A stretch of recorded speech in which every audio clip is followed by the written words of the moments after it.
Continuidade então ao curso dos dons, vamos falar agora dos dons de serviço. Romanos 12, versículos 6 ao 8, temos profecia como mensageiro, ministério como serviço, ensino, exortação, repartir, presidir e compaixão. Esses dons se envolvem muito mais com a diaconia, que seria o serviço cristão. Em Marcos 10, 45 está escrito: o Filho do Homem não veio para ser servido, mas para servir e dar a sua vida em resgate de muitos. Vamos falar então agora sobre os 7 dons de serviço. Falamos já dos dons do Espírito Santo e dos dons ministeriais, agora são os dons de serviço. Todo cristão deve exercer a sua diaconia como forma universal. A palavra diaconia significa serviço. Mas o Senhor concedeu alguns dons relacionados diretamente com a diaconia ou serviço cristão. Todos os dons bíblicos fazem parte da diaconia, porém os dons de serviço manifestam indubitavelmente a expressão do que é ser um servo de Cristo na íntegra, certo? Vamos fazer agora uma análise então didática de cada um dos 7 dons de serviço. Primeiro, profecia. Sabemos que existe profeta do Antigo Testamento, que era inspiracional, que se dividiam em haviam classes de profetas no Antigo Testamento, profetas culticos, profetas reais, profetas não literários, e também havia os profetas literários, que se dividiam em maiores ou menores. Não porque eram grandes ou pequenos em estatura, mas pelo tamanho do livro. Quem deu esta expressão foi Santo Agostinho, tá? Quem formulou essa expressão, profetas maiores e menores, quem fez esta divisão. Então agora vamos falar como profecia nessa classe de dom. Lembrando que temos o dom de profecia em 1 Coríntios capítulo 12, que é uma iluminação do Espírito.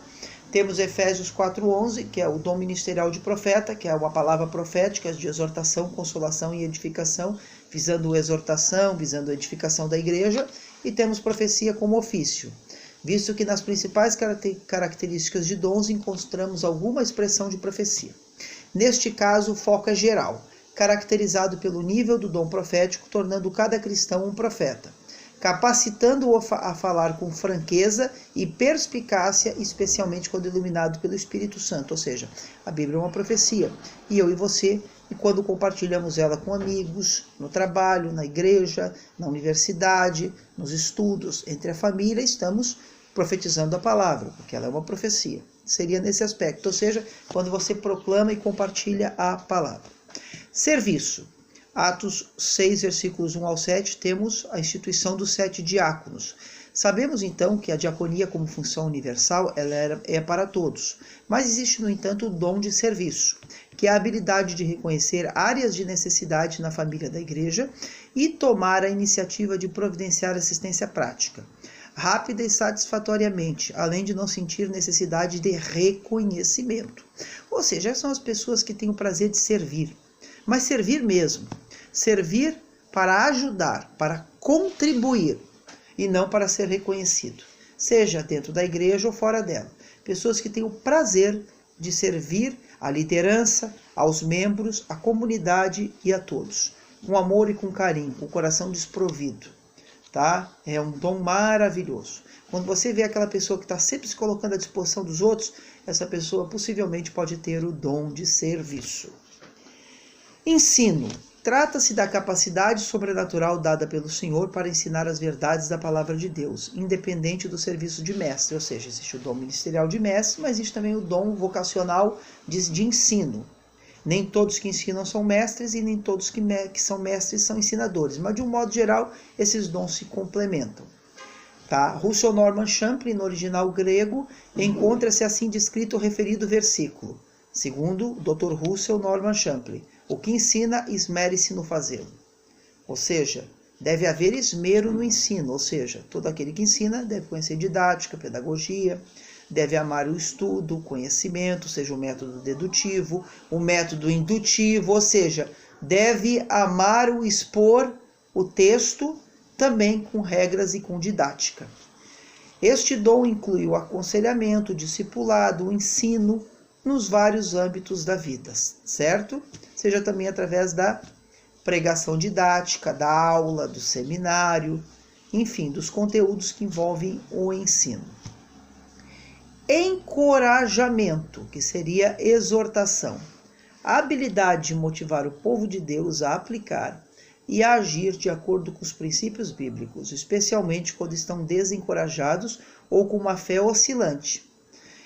A habilidade de ressaltar o melhor em cada pessoa e desafiá-las a desenvolver o seu potencial. Esse é o dom de encorajamento, exortação ou aconselhamento. Liberalidade ou ofertar.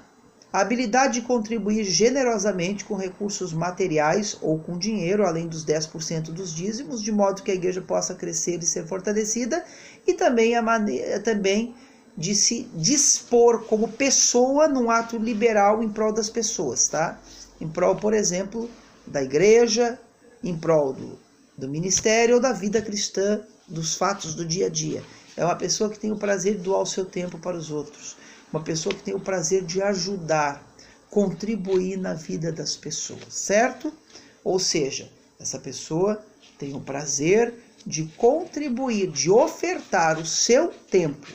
É claro que tem pessoas que têm o prazer de contribuir também financeiramente para ajudar missionários, ajudar a igreja, ajudar pessoas necessitadas com recursos financeiros. Mas tem pessoas também que doam o seu tempo, certo? De modo liberal, ofertam o seu tempo. Isso também é um dom. Presidir. A habilidade de esclarecer e comunicar o propósito e visão do ministério de um modo que atraia outros a se envolverem. A habilidade de motivar outros pelo exemplo do trabalho em equipe. Incentivar a atingir os alvos ministeriais, ou seja, presidir pequenos grupos. Ou, portanto, são pessoas que lideram grupos menores, são líderes, tá? Presidir seria um dom de liderança.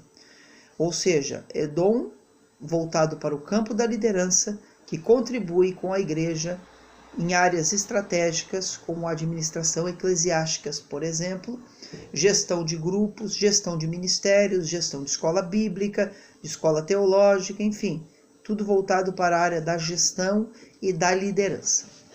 O dom de misericórdia e compaixão pode ser definido como uma compaixão inibidora ou uma obra feita com consciência e prazer, em vez de ser apenas algo apenas diário, mecânico e por obrigação. Pode também ser definido como a expressão da benignidade, da bondade e da compaixão pelo próximo.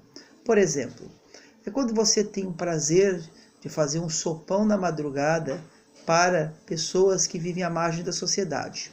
É quando você tem o prazer de visitar o presídio, é quando você tem o prazer de visitar os hospitais, é quando você tem o prazer de promover o evangelismo, mas não apenas ganhar almas, mas também investir o seu tempo, porque isso não é gastar o tempo, investir o seu tempo em ajudar as pessoas com práticas de misericórdia e compaixão, tá?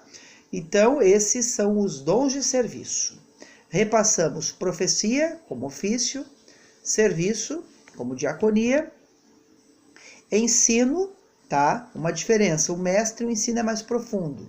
O dom de ensino, o ensino pode ser mais prático. Tem pessoas que têm o dom de ensino, não têm o dom de mestre, então eles têm um ensino mais prático.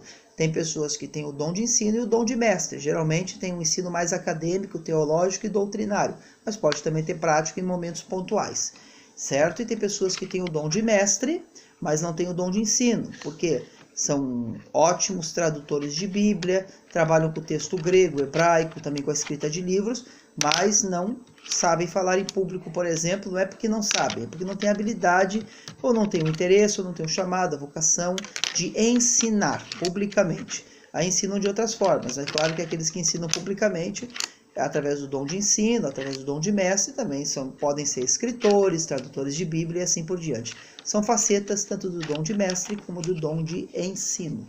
Geralmente quem tem o dom de mestre tem o dom de ensino, e muitos que têm o dom de ensino também têm o dom de mestre.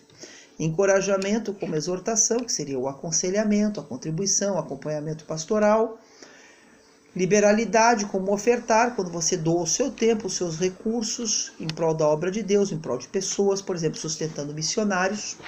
Dom de presidir, que seria a liderança de pequenos grupos, de ministérios eclesiásticos específicos.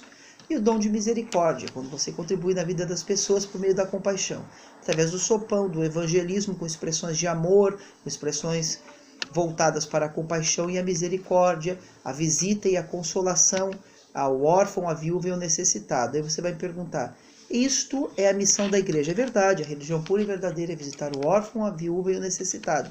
No entanto, tem pessoas que têm o prazer de se envolver na visita, no ministério da consolação, da misericórdia e da compaixão. Concluindo aqui então os 7 dons de serviço, um abraço para todos e que Deus abençoe. Espero que todos tenham compreendido.